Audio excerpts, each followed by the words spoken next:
Hello, everyone, and welcome to the iSpring Solutions webinar series, where every week we talk about e-learning trends, share iSpring tips and tricks, and cover clients' cases.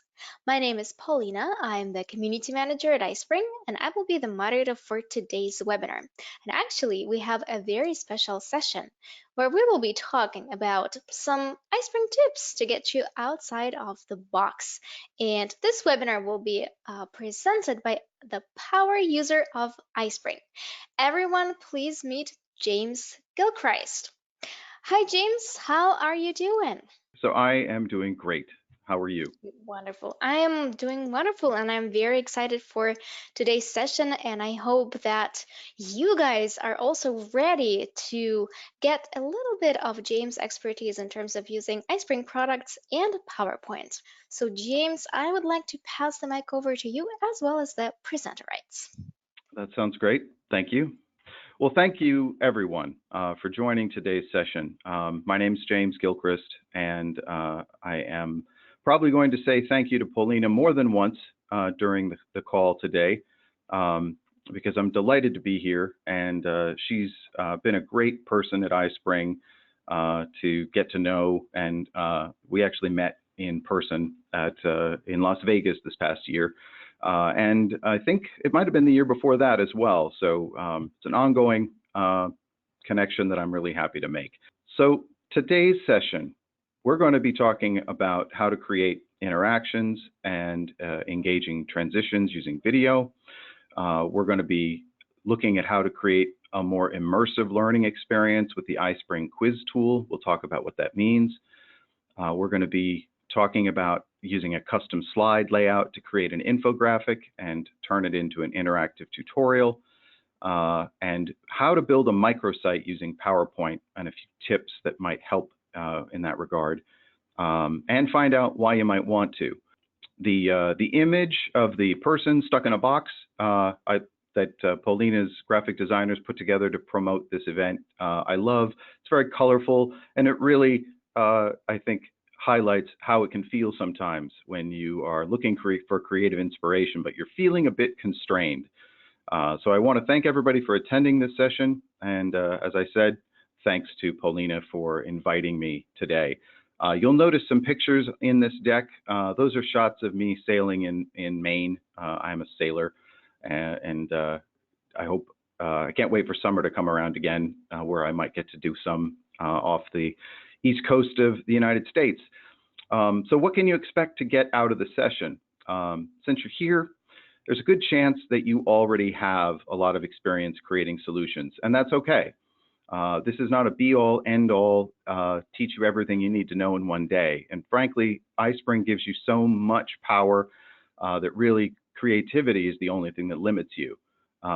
Or maybe you haven't spent much time using iSpring to create solutions with PowerPoint, but at least after this session, you'll come away with some out-of-the-box kind of ideas.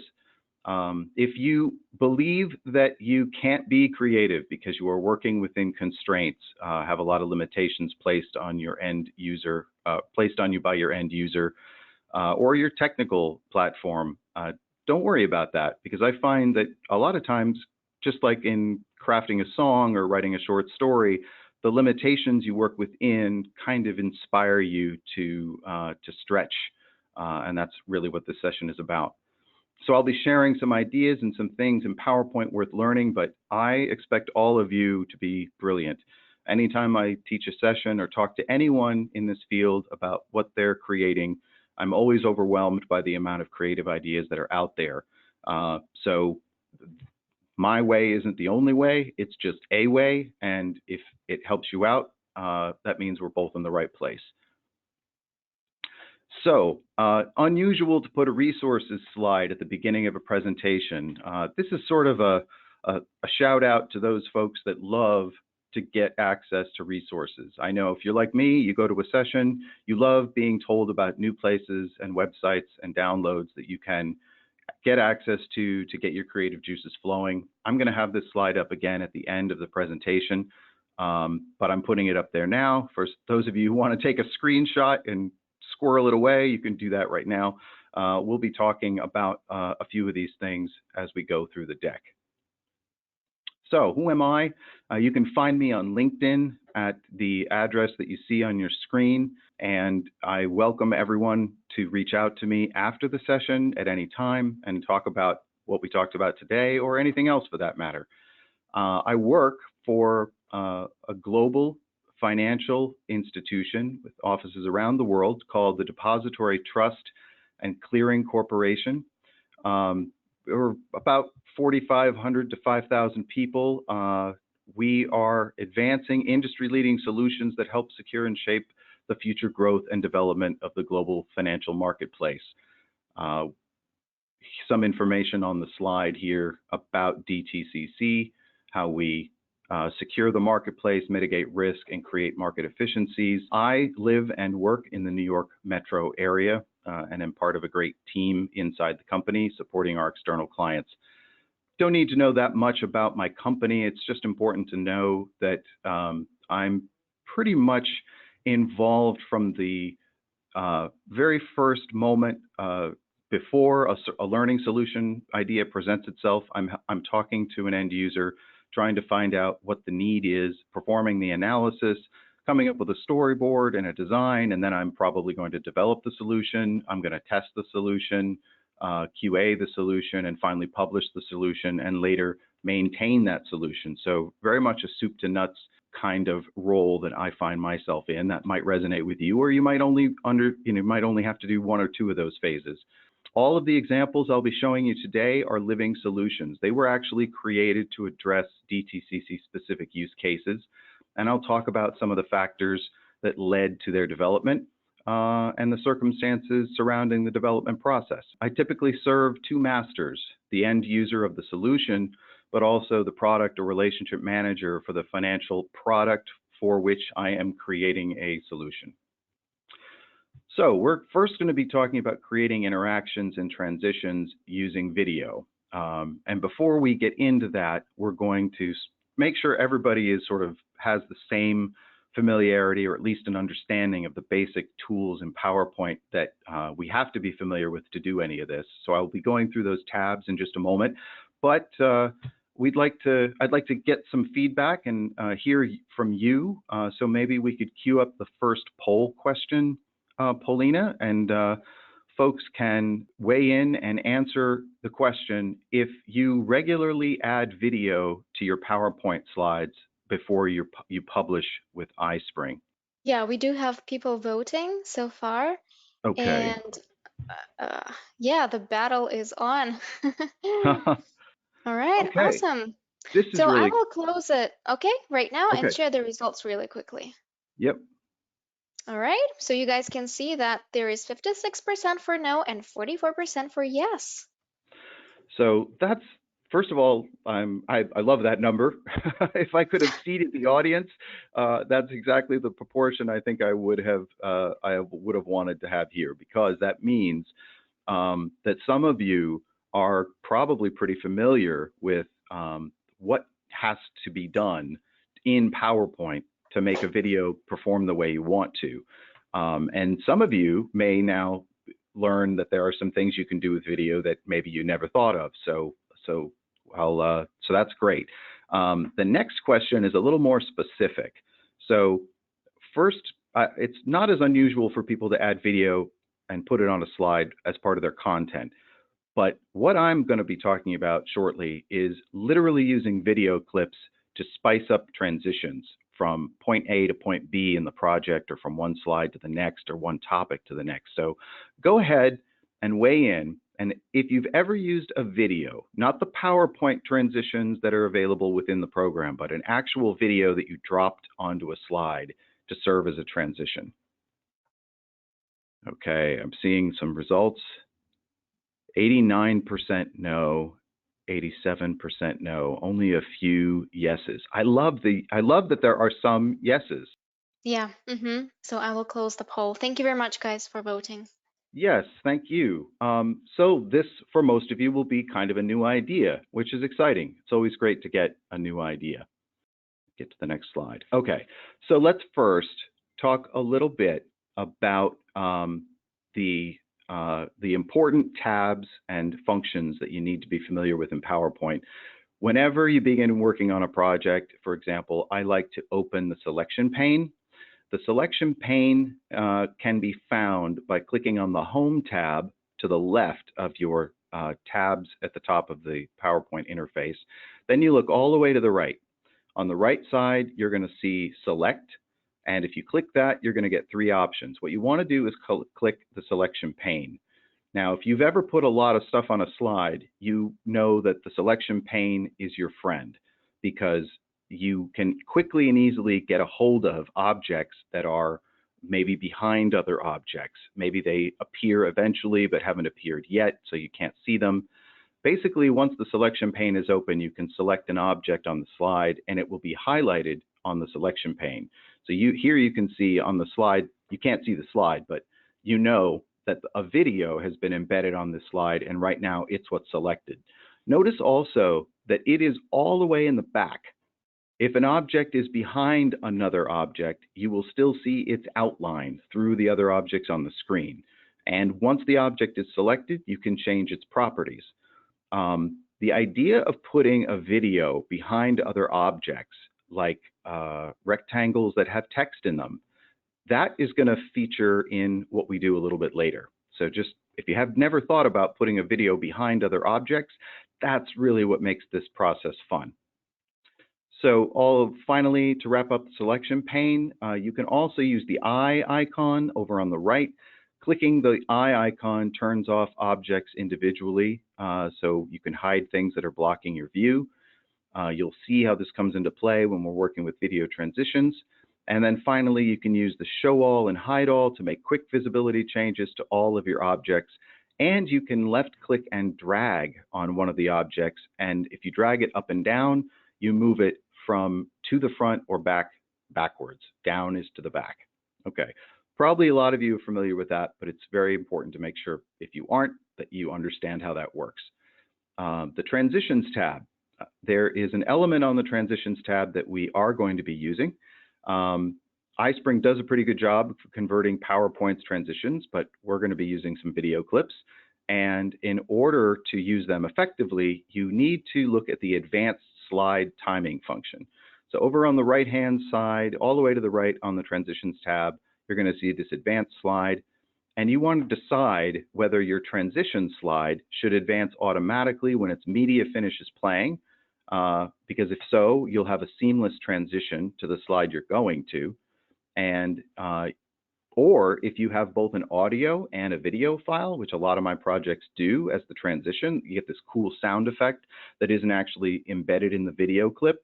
They're both playing at the same time. You might want to set a specific time for each one. So the video clip finishes, you go to the next slide, but the sound effect sort of lingers.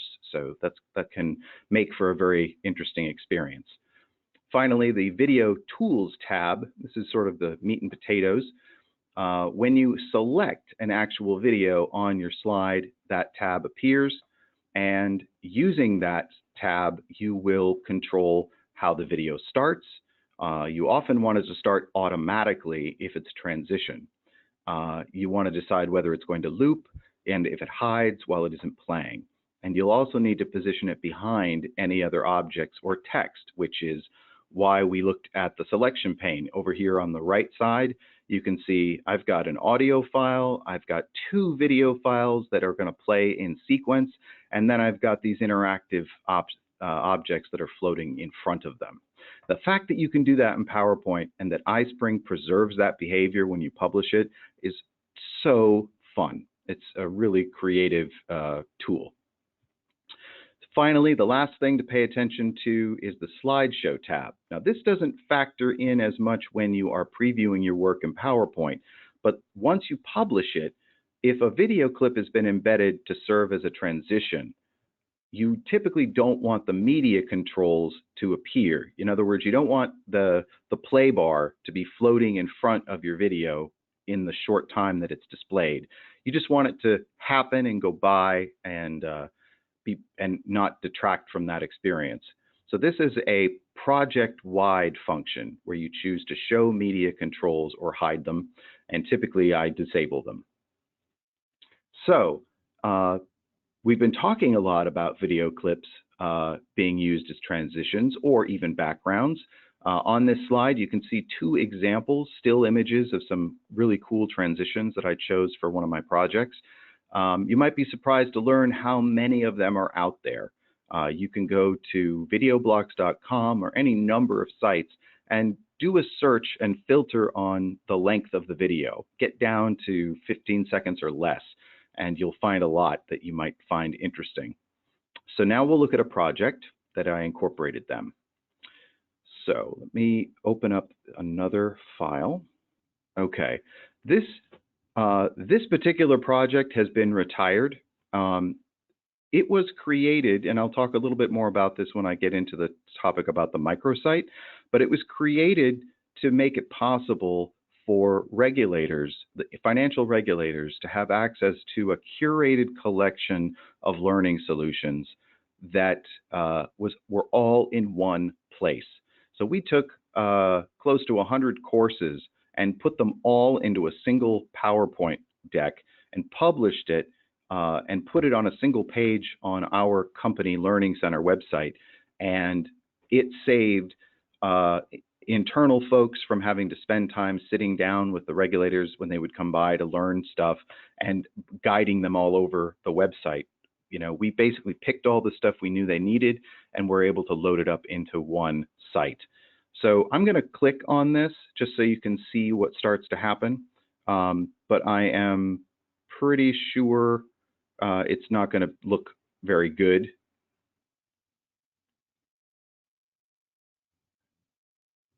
It looks good so far. Oh, excellent.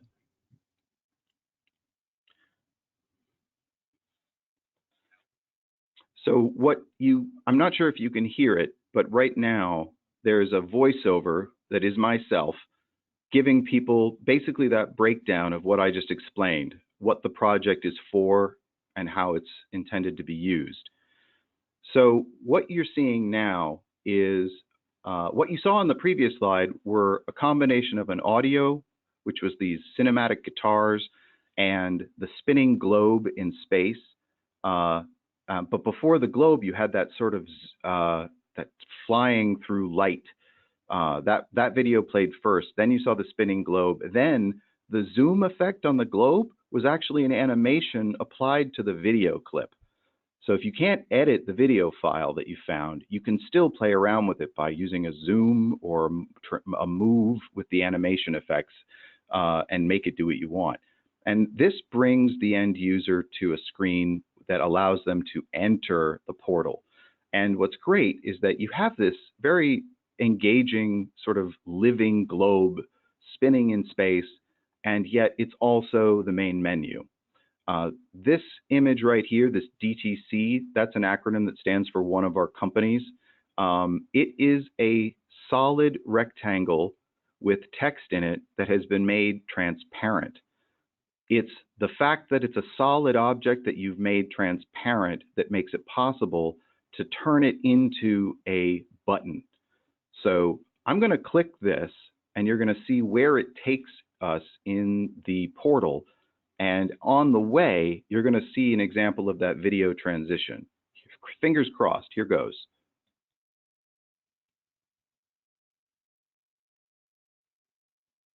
Okay, so I was looking in the upper left, what you guys were seeing, and it looked a little choppy, but trust me, in use, it is very very fluid and very interesting looking. And the fact that it's green is intended to align with the color scheme that is associated with this particular set of learning solutions. We don't really have a poll question for this. I guess you'll have to tell me later. I'm just curious, how many of you thought that that was cool? Or can you think of, you know, how it might be interesting to try something like that or add something like that? Click to see whose hands are raised. Yeah. Okay. It's wonderful. It was very cool, very nice, very cool. I'd like to learn how to do it. Very Yep. cool. I want to add something like that. Sounds great. Really cool. Very cool. Awesome. Thank you Awesome. guys for sharing. That's great feedback. Okay, so let's take a look at the slide structure itself, and we'll we'll get the reveal. So the idea was that this was going to be embedded into a web page. Because it was retired, the way we were seeing it today was sort of in a video player that my admin wizard, David Wong, here at dtcc.com, was able to set up just for the purposes of this demo. We sort of brought it back from the dead. But if you can imagine that this picture just embedded in a web page, now you understand why the click or tap to begin instruction is there. So this first slide is just the image, and you set the transition so that on mouse click, it's going to advance the slide. So the next slide, this is the slide we saw in our example a moment ago. See this, you've got this intro MP3 audio file represented by the speaker icon up there. You've got the zooming through starry galaxy and the spinning blue globe. Now let's take a look at the animations pane. This is the other pane that I pretty much have open all the time when I'm working in PowerPoint. And you can see there's a lot going on, right? So this is an example of a slide that the video is serving to hold the viewer's interest while the audio explains a little bit about using this course, because there's no, you haven't seen a table of contents. There's a lot of stuff here or a lot of stuff that isn't here that the end user might be expecting. And we really want to put them in the mindset that this is something different.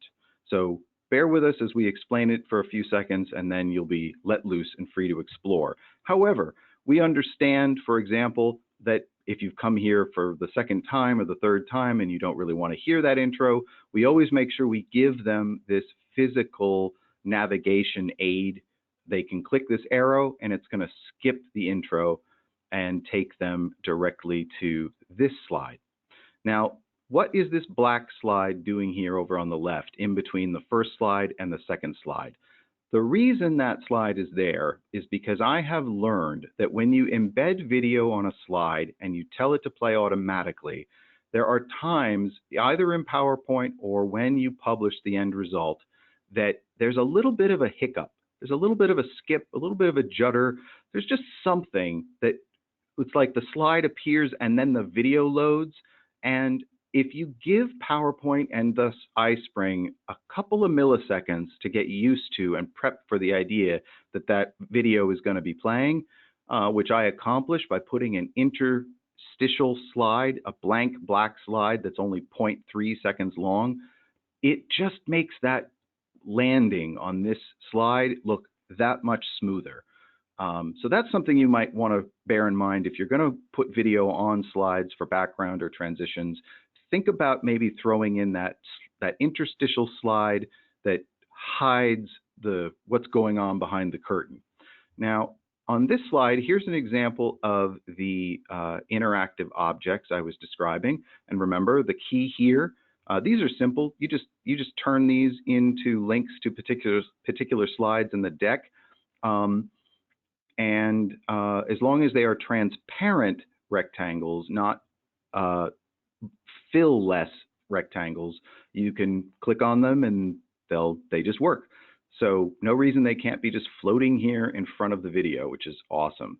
Now the next slide, this is another one of those interstitial slides, because where we're headed when we click on the DTC here, okay, it takes us to slide 5 and then to slide 6. And slide 6 has both an audio file, which is transition music, and then the video file, which is that bursting energy beam. Okay, so we look at the duration on the transition slide. It says to advance slide after 0. That means that as soon as the video finishes playing, it's going to automatically advance to the next slide. And that's what you want. You've got a 3-second video clip filling the slide. PowerPoint goes to 5 to 6 and then advances automatically to slide 7. And that's how you've accomplished the transition. One other thing that's worth noting, that if you really want to get creative, you can choose when you select the audio file on your slide.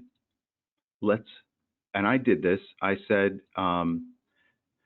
If you choose play across slides for your audio, but you deselect play across slides for your video, your project will advance to the place you're headed, and the audio, whatever that cool audio tinkling magical sound was, will still be floating there for a millisecond or so after you've arrived, which really just gives a nice feel to the presentation. It feels more like a movie, more cinematic, and less like a point and click PowerPoint transition.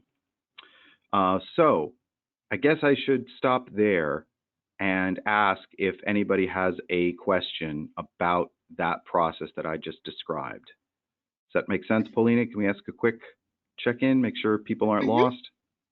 Yeah. So, so far I see just one question about how did you use the spinning of the globe? The video that we saw on the first slide, which was intended to give the user something to look at, this pretty Earth floating in space, which eventually we zoomed in on as if we were headed for DTCC. And the globe on this slide were chosen to be sort of thematically tied together. Okay, the slide that you click to launch in the first place has a globe. The next slide you see while you listen to the intro has an animated globe, and then you wind up on this menu slide with a spinning globe. So the globe itself, I'm not interacting with. It's just that the video on the slide is serving to add a level of interest to whatever else you've got going on. The interaction is the trick of putting objects in front of the video that you can click on to make stuff happen. Does that answer the question? Give me a thumbs up if it does. I hope so. Yeah, and Okay. also, yeah, Leslie is asking, could you use a GIF instead of a video? So that's a great question. I have not used a GIF for that purpose. And I'll tell you something else. There are the transition video clips. If you remember the blue and green images that I showed you, the still pictures of, those are actually MOV files. And I was really surprised when I started dropping little MOV files in my Microsoft PowerPoint project that Microsoft did such a good job of playing them without any issues. I kind of expected that I would need to use WMV files, Windows Media Video files, Hmm. but I didn't. MP4s also seem to work pretty well as long as they're encoded with H.264 as a codec. So Hmm. no, I haven't, so I can't tell you if it would work or not. I think there's something a little more stable in the encoding of the video file that PowerPoint can read. In other words, it can tell how long it's actually going to last. I think GIF files might not have a time. They might be considered to be sort of an instant object. So if you embedded a GIF, you might blow past it before it's even finished. Hmm. Yeah, well, that's another thing to figure out, right? Yep. Okay, so Yep. let's cover two more questions really quickly, and then I think we need Okay. to move on. Okay. So, David is interested, is the animated globe on the slide number 2 a video? Yes, on slide Hmm. number 2, this globe that's suspended here in space is a video clip called Spinning Blue Globe, and then a string of random numbers and letters that is how the file was named from the sourcing site that I downloaded it from.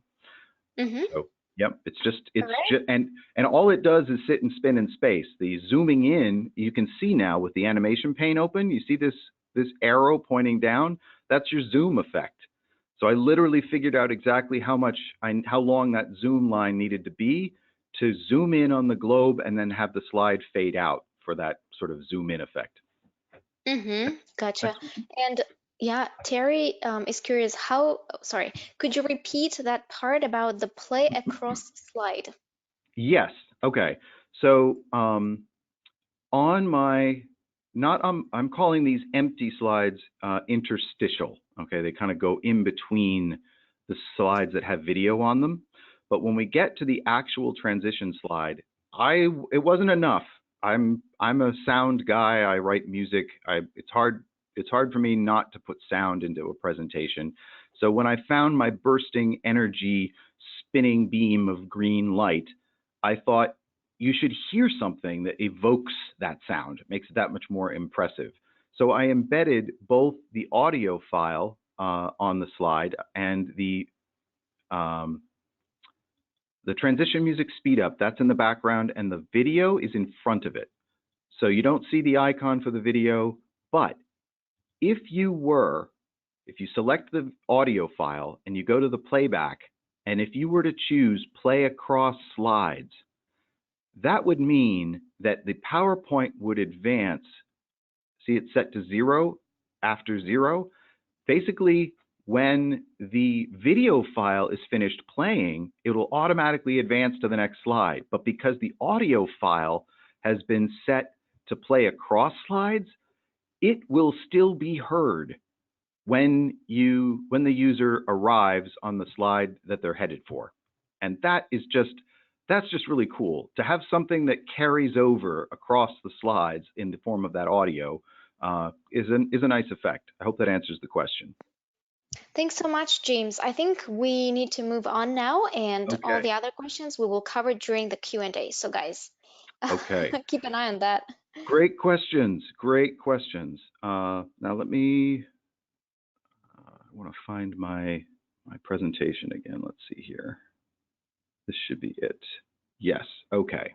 So we just demoed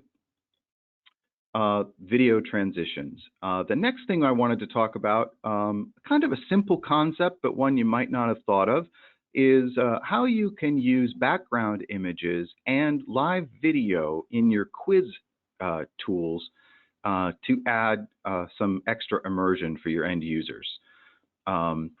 So this is a picture showing a project in which I built a quiz. And I'm going to open up that project right now so you can get an idea of what are the elements at work. Okay, I'm just waiting. Can you see? Yes, okay. So this is the project, the cost basis reporting service. We're not going to go into the screens or show you anything confidential, but I do want to open up in iSpring-9 the manage narration first, just so you can see that when this program is published, there is an element other than what you see on the slides. And that element is a live video of the presenter speaking. And so that video appears in the upper left-hand corner or wherever you position your sidebar. And when I shot that video, I filmed myself standing in front of a green screen.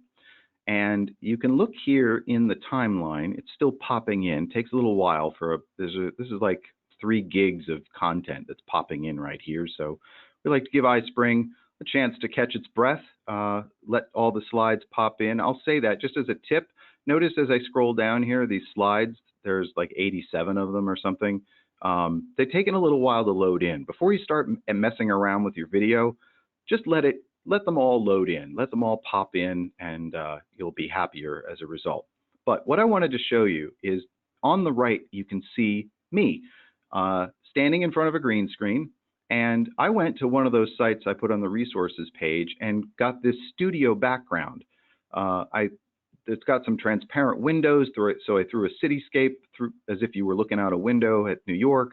And if you look down, you can see on the timeline, I'm talking as the slides are going by.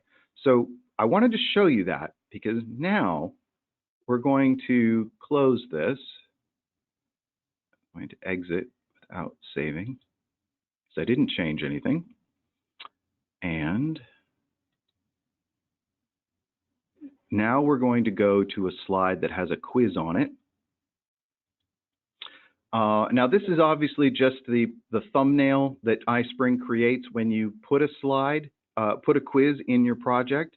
But before we even go into the quiz maker, notice what the end user is seeing here. You can edit the background of the slide and put an image on it. And what I decided to do was use the same image, but notice we're at the other end of the studio. So he's standing at the other end of the room, this character that I've added. So this guy appears when the quizzes come up, and he's there to ask you to take the quiz, and he's also there to give you a thumbs up when you pass. And I've put him against this background. So now the background that people have been seeing behind me during the whole course, they're still seeing it in the quiz. So that's just kind of cool to tie that in together. It makes the quiz feel more a cohesive part of your project. So now I'm going to click on the quiz icon, and we're going to hope it loads and I get to show you some of the quiz interface. I got 4 different PowerPoints open with a ton of heavy content. So kudos if the laptop survives for the purposes of our demo. I see this is loading While it's slowly. loading, maybe I can ask you just one quick question Yes, from David. please. Yes, go ahead. So, how large is a typical PowerPoint deck with video that you create? So this particular presentation that has a lot of video files embedded is something like around 3 gigs. And that's because I'm a little picky when it comes to the quality of the video. I don't typically like to compress it a whole lot. I usually compress it to, when I publish in iSpring, I use about 70% or 80%, but no less than that. So yeah, the project sizes can get pretty big, and that's definitely something you want to take into account when you're creating your project. Make sure you have enough storage and a fast hard drive. Right? Never hurts. Yep. So here's our slide view. Yay, it loaded, and I'm trying to get the window sized so that we can see. Okay, so notice not only, so first of all, if you use the form view, you can say this is an intro slide. Now, back in the day, and I've been using iSpring since Presenter was released, which was basically just a PowerPoint conversion tool, version 5.5. One of the sites on the resources page, giveawayoftheday.com, is how I was first introduced to the product, and I've been using it ever since. Back when they first came out with Quizmaker, you weren't able to modify the background of every slide in your quiz, but I believe you can now. So even though this particular example is only showing backgrounds inserted on like the information slides, you can now put images in the background of your actual quiz slides. You remember this, Paulina? We were talking about this, where you can click on a picture and make it pop out. Yeah. But now you can, like, I've created quizzes where the questions themselves look like they've been written on a chalkboard, and I've made the image in the background of the slide a chalkboard, and it's just nice. So here you see my use of that same background. And now here's the second thing. So we've talked about just using backgrounds in your quizzes to make your quiz feel a little more cohesive. But when I filmed myself reading, when I filmed the narration for this course, when it came time to ask people if they understood what they'd been told, I thought, how useful would it be if I could actually give them a video answer, like Jeopardy, when you get the video question. Well, in this case, right after the person answers this question, if they get it right, they can move on. But if they get it wrong, we encourage them to go to this slide, and this is essentially a video I've embedded, which is taken straight from my pre-recorded video clip. So now, not only are we telling them the information that they were told before, but they're hearing it, they're seeing it. It's much more likely that it's going to stick. And obviously it needs to, because otherwise they wouldn't have gotten the question wrong. So think about that, using live video or recorded video like this as answers, to provide answers or info slides in your quiz. So those were the 2 things I really wanted to talk about as far as the Quizmaker goes, the using the backgrounds to really integrate your quiz into your project. And if you never thought of using video to give people an answer to the quiz questions, maybe now you have. now maybe now you have thought about it. Any questions or comments about this before we move on? Yeah, Robert is asking, how do you direct an incorrect answer to your info slide? So that's a great question. And when it has to do with, it's a really good question. Yeah, you just set up the branching by result. If Yes. you click on that slide on the right side, you see the slide options, Mm-hmm. and there is branching. Yep. I will, apologies. I didn't review how I did this back in the day. So, Paulina, anything else you want to say about setting that up? It didn't seem like a tricky thing at the time. I kind of just built it and put it there. Yeah. Um, Actually, if you guys are interested in Quizmaker in particular, I would love to share with you a couple of webinars that we held specifically about this tool and where we share some pro tips on how to use it and how to set up branching, as well. So if you would like, if you are interested, please let me know in the chat and I'll be happy to provide you with more info. Thank you. James, the hey, mic is back. great plug. Great Yours. plug. Definitely take advantage of that.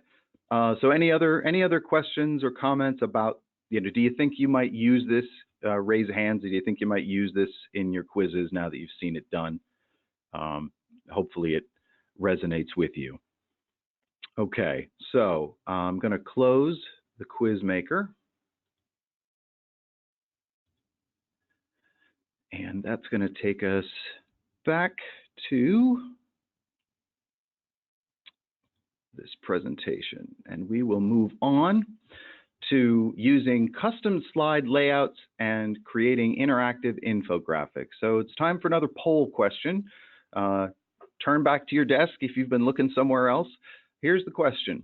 Have you ever created an iSpring project using non-standard slide dimensions?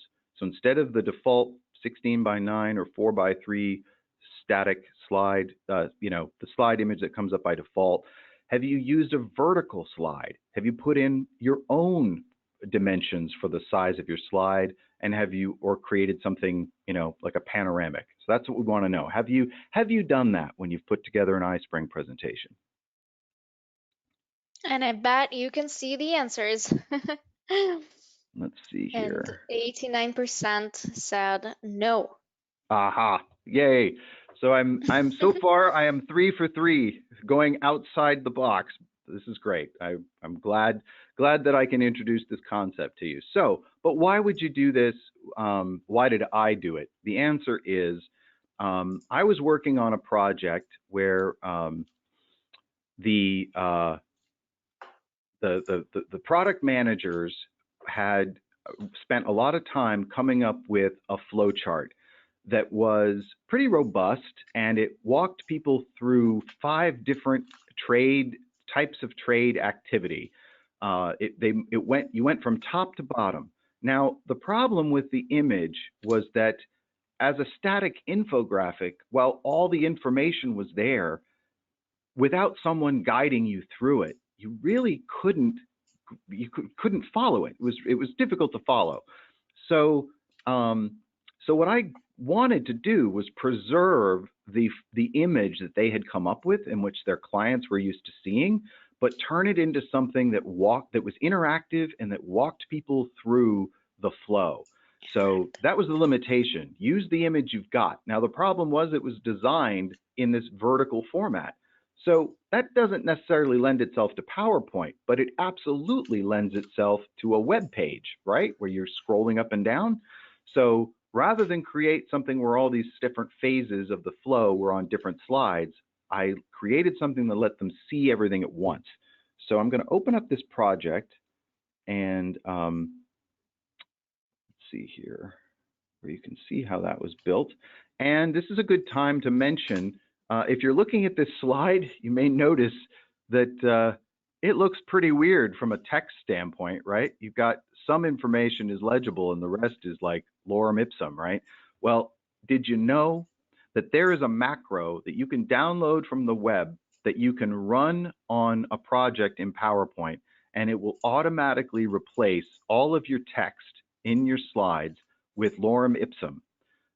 It takes about 5 minutes for it to run, but I actually discovered that tool while preparing to give this course, because this was content that I really didn't want to share. It's something privileged to our clients, but wow, what a great thing to be able to turn this flow into lorem ipsum. So it's simple enough to create. If you go all the way to the right on the design tab, you can see slide size. And you can see there's two options that are given to you by default. If you pick custom, you can literally put in whatever dimensions you want. So what I did was I used a little math to figure out what the ratio was of this image, and what size, what width in inches was going to fit in the space that I had on my web page. And these are the dimensions I came up with. So it's really as simple as that. You just have to decide ahead of time that before you start building your project, you're going to give yourself this kind of a canvas. So before I show you how I brought it to life, I'm going to, I'll show it to you as it exists today. I won't spend a lot of time on it because, like I said, it's kind of, not information we really want around. I'm going to ask people not to necessarily, don't screenshot this. So you can see it's embedded in an article, and the person can scroll down. But the way the animation takes place, every single one of these walkthroughs, they're moving you through the presentation from top to bottom, and everything that isn't being talked about is shaded, okay? And you can see that these boxes are changing color from yellow to bright green as the audio walks you through the process. So it's this animation changing the color of the boxes to bright green to draw your attention to them, and then having them fade out again when the attention has left that object, that really brings this flowchart to life. And now someone can just sit and look at it and know where on it they should look. So I'm going to pause that and go back to the project, and I'll show you. We're going to open up our animation tab, animation pane, and I'll open up the selection pane. So look over here on the right. Look at all of those objects. Now, if I was a supremely motivated developer, I would have named every single one of those rectangles and straight connectors and freeform shapes and everything in this presentation. And I highly recommend you do that. I haven't gotten to that stage yet in the development of this process, of this project, but eventually I might need to. But for now, because if you click on something on the selection pane, PowerPoint immediately tells you what's being worked on, it's kind of a non-issue. But if I were to hand this off to somebody else, I would feel bad if they were looking at that. So let's look at, for example, at this block here. These blocks on the left-hand side are typically the beginning of a flow, and I simply have them set. That's the timing, and the animation itself is a fill color. So that's it.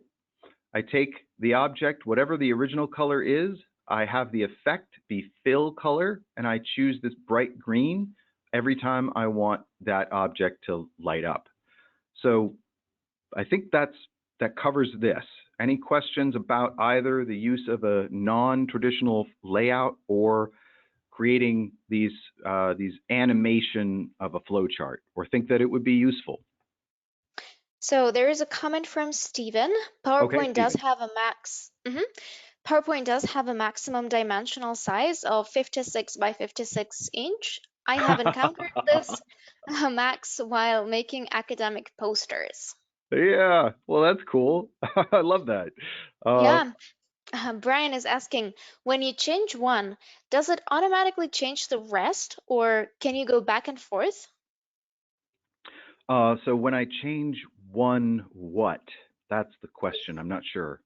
When I change one, what? Yeah, Brian, please let us know so that we could address this Elaborate one. on that. Yep. Yep. Christy says that fill color changes is awesome. Yay. I was happy to discover it too. And the nice thing is that you can see that there are a lot of different colors in use in this chart. Um, Hmm. and those colors are meant to distinguish different periods of time. Trade date, 3 days before settlement date, 2 days before settlement date, etc. So those colors needed to be those colors, but that bright neon green, that kind of, it always grabs your eye when it starts lighting up. It's like a traffic light. So it's a really good choice. So I recommend using it if you want to try this. Use that bright neon green, and I think folks will be happy. And by the way, since we launched this, we have gotten a ton of views, more views of this particular object and the page it's on than any other page in this product's site for the last quarter. So obviously, it's been kind of a hit. So thank you so much for listening as I walked you through that. And I think there's just one more thing, and I know we are coming up on the end. Um, Let me see here. Building a microsite using iSpring and why you might want to. Okay, so I already showed you that presentation that used those videos clips as transitions. What I didn't show you was that once you get inside, uh, there's no navigation, there's no player, there's no iSpring player, um, but with some careful planning, you can make it possible for people to go to anywhere in the entire site in 3 clicks or less. So that is definitely a valuable thing. It makes navigation very intuitive. And I'm going to show you quickly the one tip. If you want, so here you can see this back to main menu arrow is being used. These text uh, uh, the text on these slides take you to particular slides. Here's an example of, I've simply put these, these special shapes to give an example of like the different courses you can launch. And if you'd click on one, it would take you to a slide. Now here's the key. I'm going to hide all and start showing them one at a time. I want to find that. See this? This is where the magic happens. In some cases, I was actually able to have an iSpring course launch from the page shortly after someone arrives, basically 10 seconds after they arrive on the slide. Any course that I've produced and I've put out on the website can get pulled into this course, and it all happens with this little hidden object. You are simply going to give it an action, a hyperlink to your product. The only caveat was that we needed to put a text on the website that told people they had to turn off their pop-up blocker. But what this gave us the ability to do was create all of these learning paths that were specifically geared to give people the option of watching videos or opening documents, uh, taking previously developed entire e-learning courses, and everything just worked.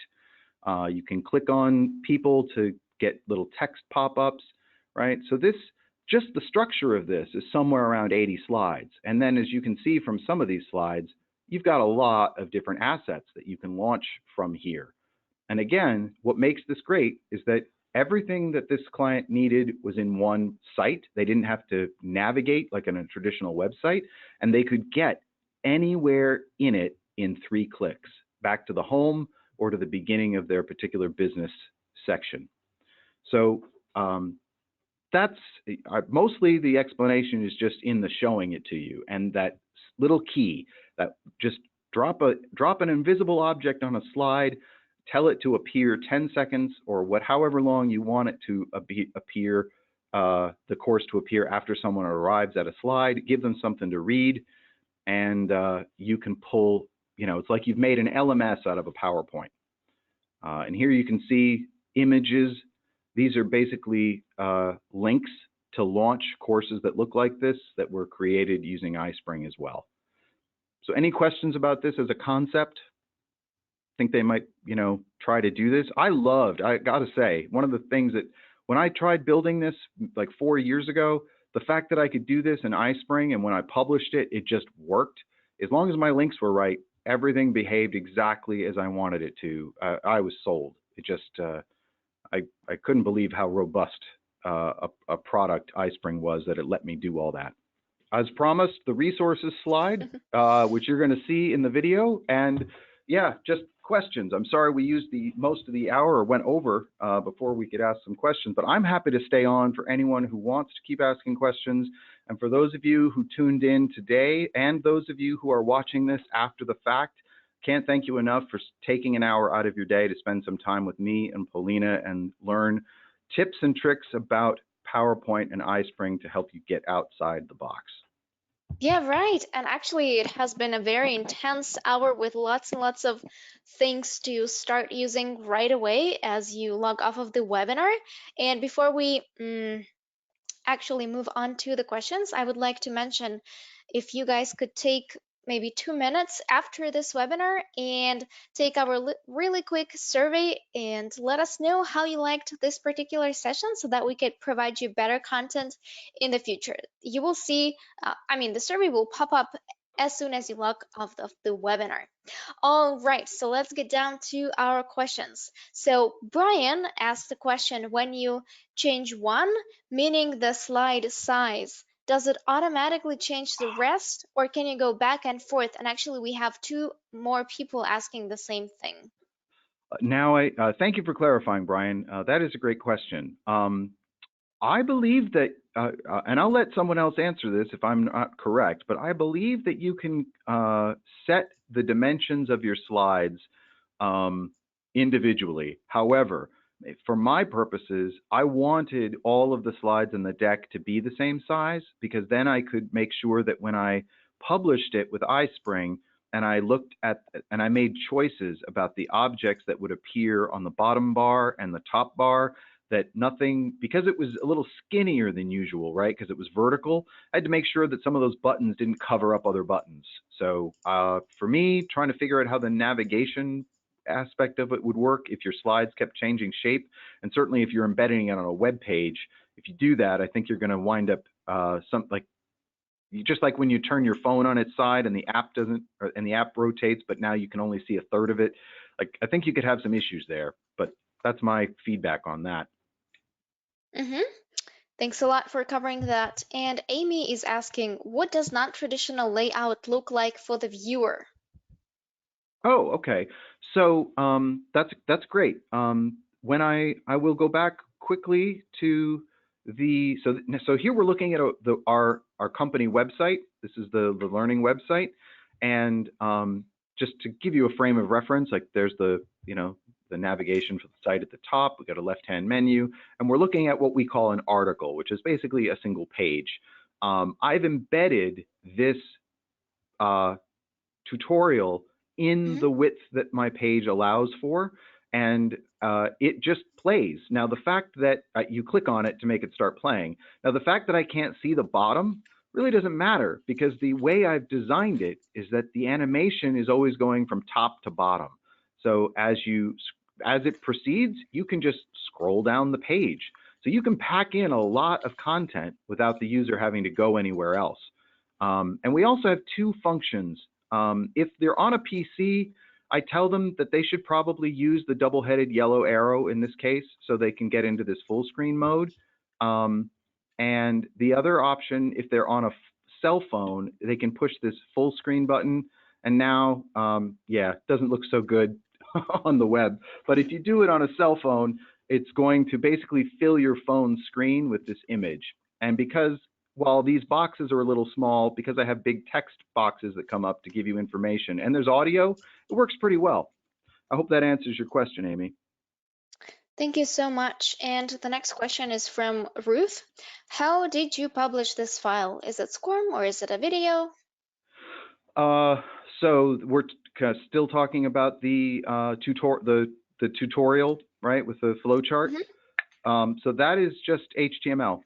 I did not publish it with SCORM. I didn't need to. So I basically just published it as like a web page. And it appears in our website because we use an iframe. Okay, so we can embed it on a page with an iframe, or we can load it up in our video player, and it works that way as well. Mm-hmm. Thanks a lot. And Josie was asking, um, the screen the screen was not updating. So while you, James, were referring to this little hidden object over here, there Ah, was just the slide of the flow chart. So she was asking what hidden object the screen yep. is not moving. I can show you that. So we're now back. We're back in our the project that I used to create this entire microsite, which is also the project that had those transitions.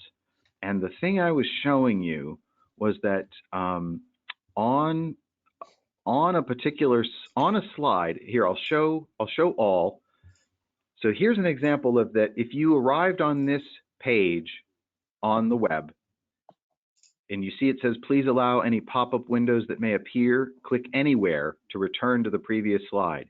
Basically what happens is that about 10 seconds after this page appears, an iSpring course that looks like what you see over here on the right just pops into view, and it's just a window floating in space in front of what you're looking at. And it's got the playback controls, and it just works perfectly. And when you're done, you close the window and it goes away. How you make that work is as follows. First, I'm going to hide all of the objects on this slide, and then I'm going to start turning them back on until we get to the object. And there it is. So, Paulina, can you see this little Yeah. web object? Okay. Mm-hmm. So this is the thing. And you can see when I hover over it, it's got this link attached to it that's pointing to the project, the HTML file of another iSpring course. Okay. I told you I brought this project back from the dead. And what I'm wondering is if the animation went away or what. But take a look at inserting a web object and then giving it a link or an action, and I think you'll discover when you publish it that it does what I'm describing. But that was the object, and the idea is that it's not something anybody sees. It's just sort of hidden in the background, and it has this pre-assigned behavior. Does Mm-hmm. that answer the question? I hope so. Yeah, so let's cover just one last question that we have, and I think we Okay. will be ready to wrap up. So, can we create a group of animations which can be used into other projects without recreating the entire step-by-step animations activity? Um, So basically, can you reuse what you have created for in other another Yes, presentation? yes, you absolutely can. But you can take a slide that has you can create a slide and create whatever animations you want to have happen on it on that slide, and you can publish that as a single slide project. If you can embed or link to that project file from another project file, it'll play.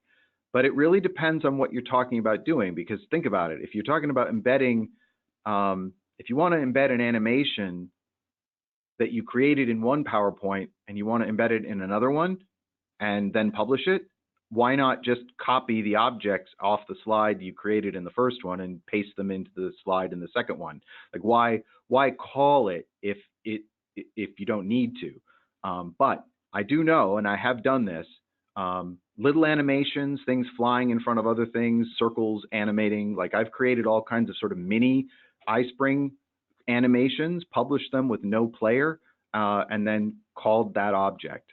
So yeah, I would say yes with that caveat. It just kind of depends on what you're trying to put it in.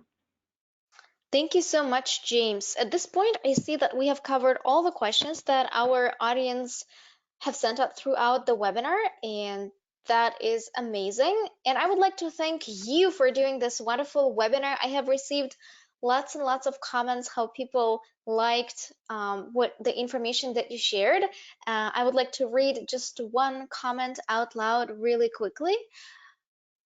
So Karen said, she loved this. James gave me a master class, and I appreciate him sharing his knowledge. So thank you very much for doing this. That was very nice, Karen. Thank you very much. Thank you to everybody who raised a hand, took a poll, asked a question, and I do hope that folks that were on this call or are listening to it later will please reach out to me on the LinkedIn connection or the email that you see on this screen, because it's my favorite thing to do, is to talk to people like you about solving business issues with learning solutions.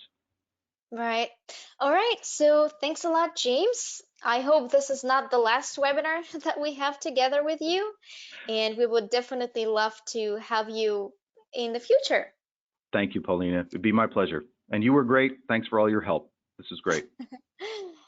Sure, no problem. All right. Thank you very much, guys, for joining us today. And I hope everyone has a wonderful day. Please take this survey at the end, and we will see you at the next webinar. Bye, everybody. Bye, James. Bye-bye, everyone.